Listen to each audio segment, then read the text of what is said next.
Welcome to The Explainer.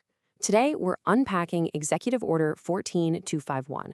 This is a document signed on March 27th, 2025 that, and this is no exaggeration, fundamentally rewrites the rules for hundreds of thousands of federal workers. So let's dig into what it does and, just as important, why it matters. So here's our game plan for today. We're going to start with what this order actually is, the nuts and bolts. Then we'll look at the official reason behind it. After that, we'll see which agencies are on the list, and it is a long list.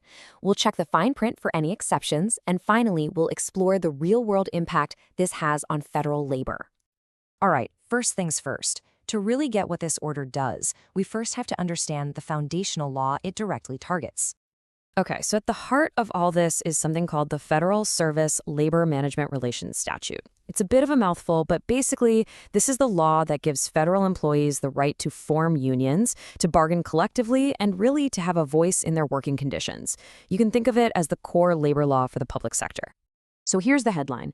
Executive Order 14251 takes that foundational law and basically says, not for you. It carves out a whole host of federal agencies, removing them from its protection. And the effect of that is, it pretty much ends their ability to unionize and bargain collectively. So why such a massive change?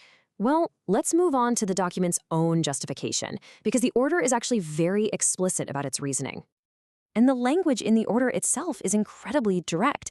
It argues that for these specific agencies, standard labor relations, unions and bargaining, are fundamentally incompatible with their national security duties. The two, it claims, just can't coexist. Okay, so which agencies are we actually talking about here? This is where you really start to see just how massive this change is. Let's run through the list. And I mean it when I say this isn't some small, targeted list. The impact is incredibly widespread. We're talking about huge swaths of the federal workforce across tons of different departments. And just look at the scale of this. We're talking about some of the absolute biggest players in the cabinet: State, Defense, Treasury, Veterans Affairs, the Department of Justice. Seriously, this is not a minor tweak. This is something that impacts hundreds of thousands of employees right from the very top. And the list keeps going, moving into agencies that are directly responsible for the country's safety and well-being. This includes major parts of Homeland Security like FEMA and ICE, and really key public health bodies like the CDC and the FDA. But it doesn't stop with security and health.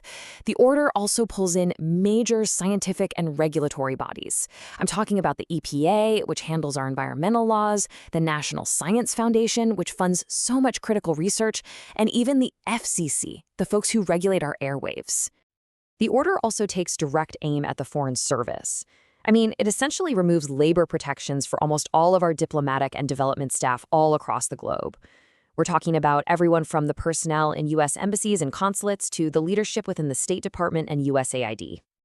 But, this order isn't a simple blanket ban. So let's look at the fine print, because it includes some really specific carve-outs and grants some very unique powers to certain cabinet secretaries. The document makes a point to say that certain groups will remain covered by labor laws. This includes a lot of first responders, like federal police and firefighters, as well as some really specific bureaus, like the one that literally prints our money. Now here's where it gets really, really interesting. The order delegates two completely opposite powers. The Secretaries of Defense and Veterans Affairs, they get what's basically an opt-in button. They can suspend the exclusion and bring their employees back under labor law. But the Secretary of Transportation gets an opt-out button, a totally new power to exclude any part of their department. It's just a fascinating contrast in authority. So, what does all this mean in practice? What are the immediate, day-one consequences for all these affected employees and their unions? Let's take a look. In the implementation, well, it's designed to be immediate. Section 6 lays out two very clear steps. First, anyone who is working on official union business gets reassigned to regular duties instantly. Second, agencies have to completely halt all their involvement in any ongoing disputes. We're talking grievances, arbitrations, you name it. In a flash, everything just stops. So, at the end of the day, this order forces a really fundamental question. How do you balance the needs of national security with the rights of the very people who carry out that mission? By redrawing the lines so dramatically, this document doesn't just change the rules, it challenges our very definition of public service. and it leaves behind a totally reshaped federal landscape and a debate that is, believe me, far from over.